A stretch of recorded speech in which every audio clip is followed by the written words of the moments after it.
네, 오늘도 우리 순빛교회 오신 모든 분들 환영하고 축복합니다. 오늘은 온라인 중계가 좀 여의치 않아서 페이스북으로 진행하고 있습니다. 양해 부탁드립니다. 이제 저희가 십계명을 하고 있잖아요. 십계명을 하고 있는데 십계명을 보면 본능적으로 참 어렵다라는 얘기가 나올 수밖에 없어요. 왜 우리가 그런 거 있잖아요. 뭐 하라고 그러면 안 하려고 그러고 하지 말려고 그러면 막 하려고 그러는 그런 어떤 본능적인 그런 마음들이 있어요. 그렇기 때문에 아마 우리의 이 머릿속에 십계명이 잘 각인되지 않는 건 아닐까 그런 생각도 들었거든요. 그래서 제가 곰곰이 생각해 봤어요. 왜 하나님은 좀 부드럽게 얘기하지 않으셨을까? 좀 이렇게 타일르듯이 야 니네 이렇게 좀 해줬으면 좋겠어 이렇게 안 하시고 뭐 하지 마라 뭐 해라 이렇게 약간 강압적인 느낌이 드는 이런 뉘앙스로 말씀하셨을까? 근데 제가 이제 곰곰이 이걸 생각해 봤거든요. 근데 사실 우리가 십계명으로 이해하고 있지만 이게 열 마디 말씀이라고 제가 말씀을 드렸잖아요. 어찌됐든 하나님께서는 말씀을 하신 거예요. 계명을 주신 게 아니라 말씀하셨어요. 근데 이제 그게 우리에게 계명으로 온 거죠. 그런데 그러면 또 더 이해가 안 돼. 계명이면 차라리 뭐뭐 하지 마라 해라 그러면 그래 계명이니까 이럴 텐데 열 마디 말씀인데 이렇게 말씀하셨단 말이에요. 그래서 제가 곰곰이 생각해 보니 결론은 딱 하나였어요. 와, 하나님께서 우리가 엄청 말 안 들을 거를 예상하고 계셨구나. 하나님께서 이렇게 말씀하셔도 주구장창 우리들은 하나님의 말씀을 안 들으려고 애쓰며 살아가겠구나라는 생각을 하신 건 아닐까 그런 생각이 들었어요. 이미 우리를 너무 잘 파악하고 계시기 때문에. 그래서 사실 이 십계명은 딱딱하지만 지난주에 제가 말씀드린 것처럼 하나님의 사랑의 마음이 담겨져 있고 되게 진심이 담겨져 있어요. 그래서 이 진심을 예수님께서는 지난주에 제가 어떻게 표현했냐면 우리의 모든 마음과 모든 목숨과 모든 정성을 다해 하나님을 사랑하라 이렇게 해석하셨단 말이에요. 하나님께서 창조하신 인간들 중에 이 십계명을 가장 잘 지킨 분이 누굴까요? 인간 중에 예수님, 그죠? 인간 중에 예수님이에요. 예수님께서 하나님의 마음을 그 진심을 가장 잘 아셨기 때문에 십자가에 달려 돌아가신 거예요. 그렇지 않으면 우리가 그 예수 그리스도의 십자가를 설명할 수가 없어요. 그렇죠? 예수님께서는 그 30 몇 년의 그 짧은 순간에 살아내신 거잖아요. 근데 지금 수천 년이 지나서 우리가 그 예수님을 사랑하고 믿고 또 따르고 있단 말이에요. 만나지 않았잖아요. 우리 예수 그리스도를. 인간으로 오신 예수 그리스도를. 근데 그분이 우리를 위해서 죽으셨단 말이에요.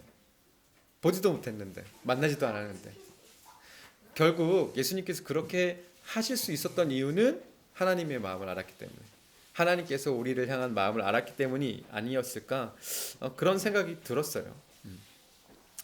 그래서 만약에 우리가 진짜 우리의 마음을 다해서 또 목숨을 다해서 또 정성을 다해서 하나님을 사랑할 수만 있다면 그렇게만 사랑할 수 있다면 아마 첫 번째로는 하나님 말고는 우리 주위에 누구도 들어오지 않겠죠.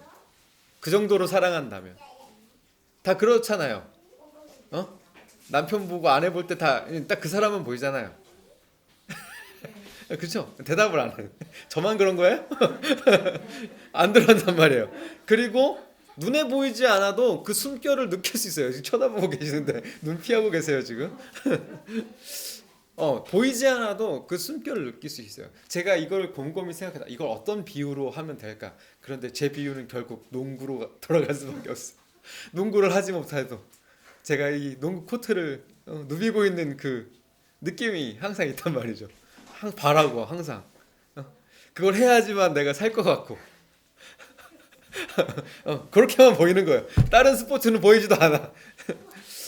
무언가에 내가 진짜 온 마음을 다해 사랑한다면 이렇게 깜깜해지고 거기에만 빛이 비춰지는 그런 경험을 하게 되는 거예요. 우리가 만약 하나님을 그렇게만 사랑할 수 있다면 다른 신들이 눈에 들어오지 않겠죠.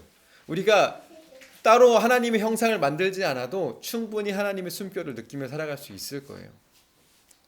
이런 건 드라마에서도 많이 나오는 이야기잖아요. 그렇죠? 만약에 우리에게 신앙생활의 최종 단계가 있다면 이 단계가 아닐까 싶어요. 흔들리지 않고 그 사람만 보는 거예요. 왜 TV 보면 누구죠? 최수종 씨가 나와서 막 이제 아내에 대한 이야기를 하면 그 옆에 분들이 막 멘붕에 빠지는 그런 모습을 보이잖아요. 완전히 어떻게 저렇게 살아? 그런데 그렇게 사는 사람이 있어요. 그죠? 뭐 우리가 그 사람의 삶을 다 들여다보지는 못하지만 어찌됐든 그분의 표현대로라면 그렇게 살아가고 있는 거예요. 그렇죠? 우리는 이렇게 어떻게 살아? 마음을 다해서 목숨을 다해서 정성을 다해서 어떻게 살아? 근데 살아낸 사람이 있다라는 거예요. 그렇기 때문에 이 메시지는 우리에게 그냥 성경책에 쓰여져 있는 얘기예요 이렇게 아니라 우리가 살아내야 될 말씀이 되는 거예요. 제가 최근에 저희 아버지로부터 몇 번의 전화를 받았어요. 어떤 내용이냐면 이제 보이스피싱이 간 거예요. 아버지한테 저에 대해서. 근데 저희 아버지가 어떤지 제가 잘 알거든요.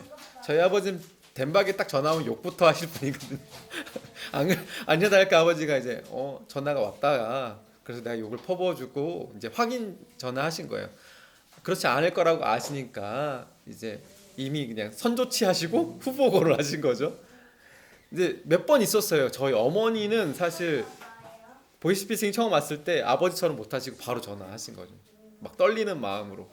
근데 저희 아버지 이제 그렇지 않고 이제 확인을 하신 거죠. 뭐 무슨 일이 있냐. 일단 전화를 받은 걸로 이미 아무 일이 없다라는 걸 아시는 거니까. 사실 보이스피싱이 가지고 있는 핵심이 뭔지 아세요? 이름에 담긴 의미를 악용하는 거예요. 뭐냐면 부모에게 자녀의 이름은 엄청난 무기예요. 또 자녀에게 부모의 이름은 그렇고요. 그냥 이름만 되면 그냥 가슴이 막 철렁 내려앉기도 하고. 우리 다 제주도에 살고 있으니까 가족들하고 좀 멀리 있잖아요. 가끔 이제 전화 오면 걱정부터 되는. 마찬가지로 육지에 계신 부모님들도 우리가 연락이 안 되거나 뭐 이렇게 되면 이제 걱정이 되시는 거예요. 그냥 이름만 들어도. 거기 뭐 신현덕 씨 된 집이죠 이러면 쿵 하고 내려앉는 거예요. 부모님은 아무 설명을 안 했는데 그 이름이 가지는 의미 때문에 그래요. 물론 그 관계에 따라 다를 수 있어요. 그죠? 뭐 관계가 좋지 않으면 이름들 그러면 연락도 하지 마십시오 이렇게 될 수도 있는 거고, 관계에 따라서 정말 이름만 들어도 눈물이 흐를 수도 있단 말이에요. 그만큼 이름만으로도 가지고 있는 의미가 굉장해요. 그 영향력이 엄청나고 무게감이 상상할 수 없어요. 그런데 만약에 가해자가 내가 정말 사랑한다고 생각했던 상대방이었다면 어떻게 될까요? 충격이 어마어마하겠죠. 배신감이 어마어마할 거예요.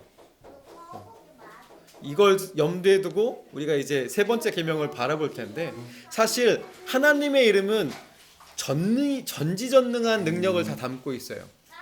여러분들이 알고 있는 하나님의 이름이 뭐가 있어요? 예수 그리스도? 예수님의 이름. 하나님의 이름. 보통 구약에 표현되어 있죠. 여호와, 그쵸? 대표적인 게 여호와. 이 여호와는요, 사실 그 당시의 사람들은 이제 야훼라고 부를 수 없어요. 그래서 아도나이, 그 앞글자 모음 자음만 따갖고 아도나이라고 불렀고, 그게 이제 여호와로 이제 진행이 된 거거든요. 그것 말고도 성경에 몇 가지의 이름이 나와 있어요. 뭐가 있을까요? 이레, 여호와 이레, 그죠? 준비해 두시는 하나님. 또 니시, 깃발, 그러니까 싸움에 함께 하시는 하나님. 또 뭐가 있죠? 임마누엘도 그렇죠. 이름 중에 하나고 우리와 함께 하시는 하나님. 여러분들이 잘 아는 게 있어요. 또 여호와 샬롬, 뭐 여호와 삼마, 여호와 라파, 치료의 하나님, 뭐 평화의 하나님. 여러분들이 잘 들어보지 못한 것 중에 여호와 체오바트라는 것도 있고, 잘 모르시죠? 또 치두누케 이런 것도 있어요. 사실 이게 성경 안에 담겨져 있는 그 문자적인 말들이 아니라 이제 그 당시에 사람들이 그들의 언어로 표현했을 때 이렇게 표현된다고 해요. 체바오트는 만군의 여호와라는 뜻이고, 치두누케는 여호와께서 우리의 의가 되신다라는 뜻이에요. 그런데 여러분들 그 하나님의 이름을 잘 생각해 보시면 뭐와 연결되어 있냐면요, 우리 삶과 연결돼 있어요. 그냥 하나님의 이름이 하나님의 이름만으로 존재하는 게 아니라 그 전능한 그 의미로만 있는 게 아니라 그 모든 이름은 우리와 다 연결되어 있는 거예요. 삶과 치료, 우리를 치료하시는 거, 의가 되시는 거, 우리의 의가 되시고, 준비를 해주시는 하나님, 우리를 위해 준비해 주시는 거예요. 평화가 되시는 하나님 역시 우리의 평화가 된단 말이에요. 그러니 하나님의 이름은 우리와 뗄래야 뗄 수가 없는 관계인 거예요. 그리고 이 하나님의 이름은 하나님께서 우리에게 자신을 표현하는 거예요. 나타내는 거예요. 나야, 여준아, 나 지온이 아빠야. 이렇게 표현하는 거죠. 표현하는 거. 그 이름. 그럼 나중에는 그 이름으로 이제 알게 되는 거잖아요. 지온이 아빠, 삼촌, 뭐 이렇게 우리가 이해하게 되는 거예요. 이 하나님께서 창조하신 이 피조 세계 안에서는 그래서 하나님의 이름과 비교될 건 아무것도 없어요. 비교할 수도 없고요. 그리고 아까 말씀드렸듯이 그 모든 이름이 우리의 삶과 연결되어 있기 때문에 우리가 그 하나님을 믿게 된다면 그 하나님의 이름이 담고 있는 의미들을 우리가 누리며 살아갈 수 있는 거예요. 치료하시는 하나님도 우리가 경험할 수 있는 거고, 평화를 주시는 하나님도 우리가 경험할 수 있는 거죠. 그런데 만약에 그 관계 안에서 우리가 그 하나님의 이름을 우리의 목적과 수단으로 사용한다면, 혹은 우리가 그 하나님의 이름을 이용해서 우리의 배를 불리기 위해서 사용하게 된다면 아마 그 관계는 깨져버릴게요. 아까 제가 처음에 말씀드린 것처럼 그 보이스피싱이 가지고 있던 그 의미들을 제가 말씀드렸잖아요. 그 관계가 그냥 깨져버릴 거예요. 아예 애초에 그것이 성립되지 않은 걸로 생각하실 거고, 그 언약 백성이 누릴 수 있는 모든 것이 다 사라져버리게 돼요. 그리고 가장 중요한 건 하나님께서 우리의 마음의 중심을 보시기 때문에 우리가 아무리 이야기로 아니에요, 우린 그렇게 쓰지 않았어요 라고 이야기한다 할지라도 이미 하나님께서 다 알고 계신다는 말이에요. 그래서 순종이 제사보다 낫다라고 얘기하잖아요. 사무엘이 그런 얘기를 하거든요. 예배를 아무리 드린다 해도 그 마음의 중심이 하나님을 향하고 있지 않다면 하나님께서 기뻐하시지 않는 거예요. 그래서 우리가 쉽게 표현할 때 우리 예배 드리러 가, 교회에 가, 이렇게 얘기하는 것보다 하나님을 만나러 가 라고 얘기하는 게 맞는 거예요. 우리가 예배를 드리러 갈 수는 있어요. 그런데 예배를 갔을 때 진짜 하나님을 향하고 있느냐, 우리의 마음이 하나님을 향하고 있느냐, 그 여호와의 이름을 우리가 진짜 우리의 마음 깊이 새기고 살아가고 있느냐는 다른 문제예요. 그래서 우리는 이따 조금 있다가 안식일 이야기를 할 텐데, 주일에 교회를 갈 때에는 그냥 습관처럼 예배라는 그 행위를 하러 가는 게 아니라 그 안에 계시는 하나님을 만나러 가는 거죠. 그 하나님의 이름을 경험하기 위해서 우리가 예배를 드리는 거예요. 이렇게 얘기하면 진짜 하나님께서 우리를 향해서 얼마나 진실되이 사랑하시는지를 우리가 알 수가 있어요. 나만 보라고 얘기하셨죠. 한 분만, 나 하나만, 하나님만 바라보라 이렇게 얘기했어요. 근데 어떤 대가도 바라지 않으셨고, 그죠? 하나님의 이름을 소중하게, 다른 거 안 바라시고 이름. 그런데 아까도 말씀드렸듯이 이름 안에는 그 모든 관계의 역사가 담겨져 있으니까, 단순하게 이름을 소중하게 여기라는 것은 너와 나의 관계를 정말 소중하게 생각하라는 것과 같은 이야기인 거예요. 그러니 우리가 하나님의 이름을 함부로 부를 수 없는 거죠. 그래서 그런 거 있잖아요. 요즘은 잘 그렇게 얘기하지 않는 것 같은데, 왜 아버지 성함이 조남이 어떻게 되시냐 그러면 뭐 신자, 현자, 덕자요 뭐 이렇게 얘기하잖아요.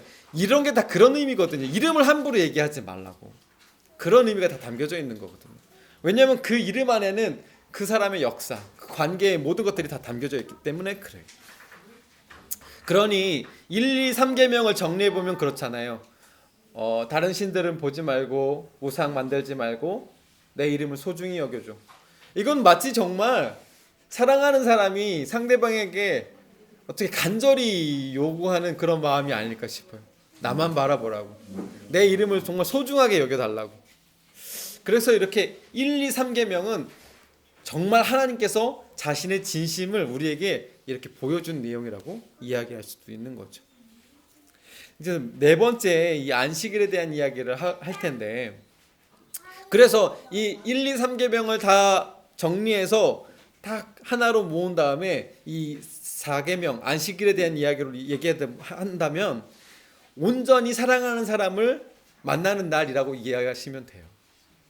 1, 2, 3계명이 이미 다 우리가 이해가 됐어요. 하나님 정말 우리를 사랑하시는구나. 우리도 하나님을 사랑해야지. 그러면 서로 사랑하는 그 두 상대가 만나는 날이 이 4계명인 거예요. 안식일을 지키는 것. 제가 이제 아내 만날 때 장거리 연애했거든요. 일주일에 한 번 만났어요. 서울하고 천안에 있었으니까 시간이 없어갖고 이제 일주일 토요일 날 하루 만나고 이제 토요일 날 밤에 돌아가서 주일 날 사역하고 그랬는데, 물론 이제 평일에 다양한 방법으로 연락을 하죠. 뭐 전화를 하든지 문자를 주고받든지. 그런데 일주일에 한 번 그 만나는 날과 비교할 수는 없어요. 얼굴과 얼굴을 맞대어 만나는 그날과는 그 다른 방법들은 사실 채워줄 수 없는 게 있죠. 근데 그렇게 일주일에 한 번 만나게 되면 그 시간을 어떻게 해서든지 가장 행복하게 보내려고 할 거예요. 그렇죠? 그 하루 그 뭐 반나절밖에 안 되겠죠. 그렇게 만나는 그 시간을 좀 행복해야 하니까, 우리의 사랑이 더 깊어지면 좋으니까 가장 행복한 시간을 보내려고 했단 말이에요. 그래서 이 안식일도 마찬가지거든요. 이 사랑하는 사람이 이제 서로를 그리워하다가 만나는 날. 그러니 얼마나 행복해야 하는 거예요. 안식일은 단순하게 우리가 그냥 쉬거나 교회 가는 날로 생각하기에는 그 의미를 다 담을 수가 없어요. 그 옛날에는 조금 이렇게 고신측이나 이런 교단에서는 주일에는 진짜 아무것도 못하게 했어요. 지금도 이스라엘 유대인 중에는 엘리베이터가 주일에는 자동으로 멈춘대요. 그 누르지 말라고.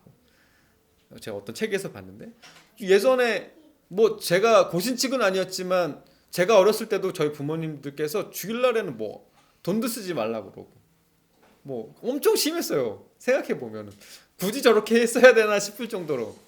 그때 막 드럼도 치지 말라고 그러고 너무 시끄러우면 안 된다고. 또 뭐 하여튼 되게 많았던 것 같아요. 그렇죠? 근데 과연 안식일이 그런 날이었을까? 사랑하는 사람을 만났는데 그랬을까? 그런 생각이 막 들어요. 사실 안식일을 생각해 보면, 안식일은 창세기 하나님께서 천지를 창조하시고 마지막 날 쉬셨다라는 것이 시작인 거잖아요. 그러면 도대체 하나님은 왜 마지막 날 쉬셨을까? 이걸 생각해 봐야 돼요. 하나님께서는 6일 동안 다 창조하시고 왜 마지막 날 쉬셨을까? 우리 병민아 왜 쉬셨을까? 왜 쉬셨을까? 일요일이어서 쉬셨을까? 휴일이어서. 그날도 휴일이었을까? 빨간 날? 아니었을 것 같은데. 하나님 왜 쉬셨을까? 힘들어서 하나님 힘드셔서 6일 동안 만드시고 힘드셔서 그럴 수도 있지. 또 왜 마지막 날 쉬셨을까요? 왜 쉬셨을까요? 이거 뭐 제가 답을 알고 말씀드리는 거 아니고 여러분들의 상상력을 한번 동원해 보세요. 왜 쉬셨을까?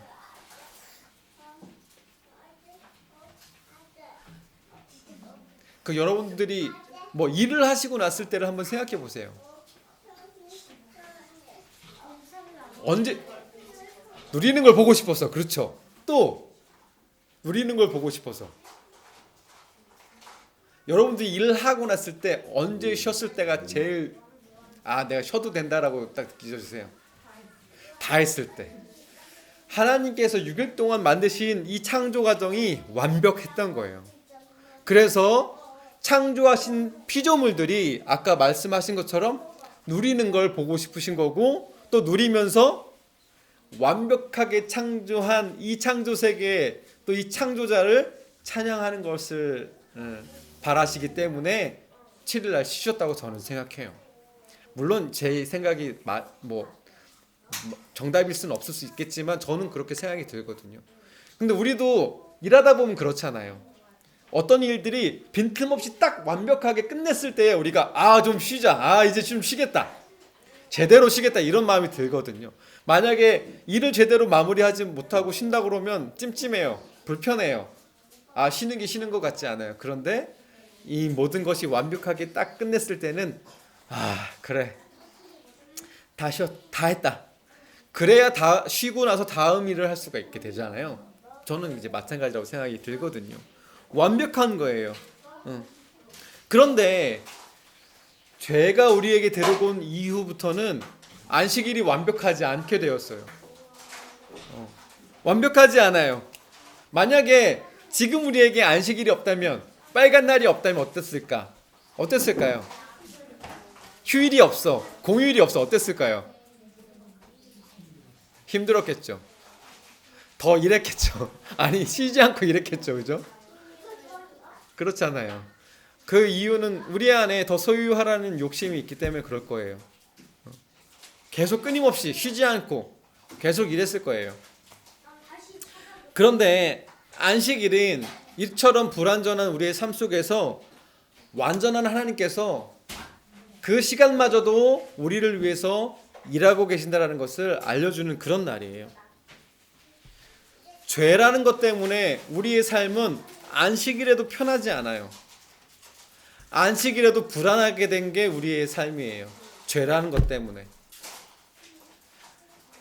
그렇게 생각한다면 안식일은, 지금 우리가 지키는 이 안식일은 예수 그리스도를 반드시 기억해야 하는 날이에요. 왜냐하면 우리가 불완전한 그 삶을 죄의 문제로 인해서 해결하게끔 해주신 분이 예수 그리스도이시기 때문에 그래요.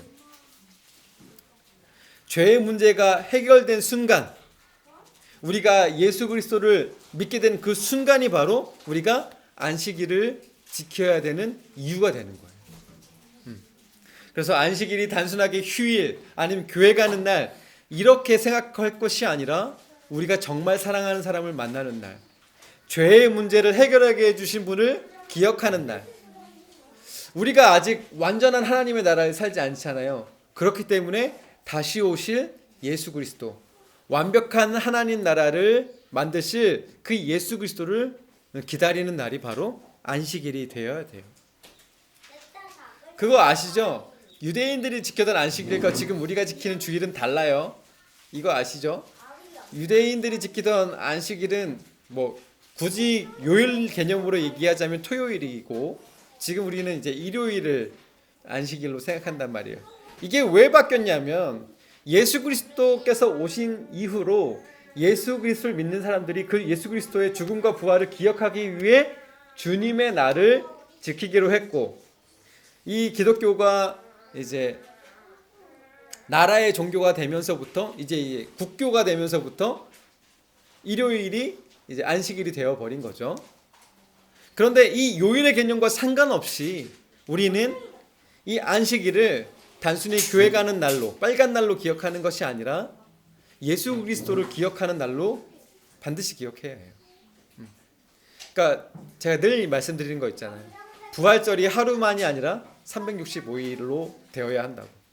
그렇게 된다면 주님의 날도 일요일 하루가 아니라 매일이 주님의 날이 되어야 하는 거죠. 우리가 예수 그리스도의 그 희생, 보혈, 십자가가 아니었다면 여전히 죄의 문제에 빠져서 이 안식일을 지키지 못하며 살아갈 수밖에 없었을 거예요. 하지만 그 문제를 해결해 주신 분이 예수 그리스도이시고, 그 예수 그리스도를 우리가 사랑하고 믿고 기다리기 때문에 이 안식일이 소중한 거고, 단순히 우리가 교회 가는 것으로 끝나는 것이 아니라 우리의 마음 가운데 그 사랑의 마음을 담아서 하루를 보내야 하는 것이고, 이게 단 하루에서 그치는 것이 아니라 일주일 매일의 삶, 360일 매일의 삶에서 우리 안에 주어져야 하는 날이어야 할 것이에요. 정리를 해보면 그래요. 우리 순비 예배에 오시는 분들은 이미 잘 하고 계셨겠지만, 앞으로도 주일은, 안식일은 교회에 오는 날로 생각하지 마시고 우리의 사랑이 가장 폭발하는 날, 이렇게 생각하셨으면 좋겠어요. 그 대상은 예수 그리스도. 예수 그리스도를 보면 하나님을 볼 수 있기 때문에 우리가 예수 그리스도를 기억하면 돼요. 그런데 우리가 사랑을 하게 되면 넉넉해지거든요, 마음이.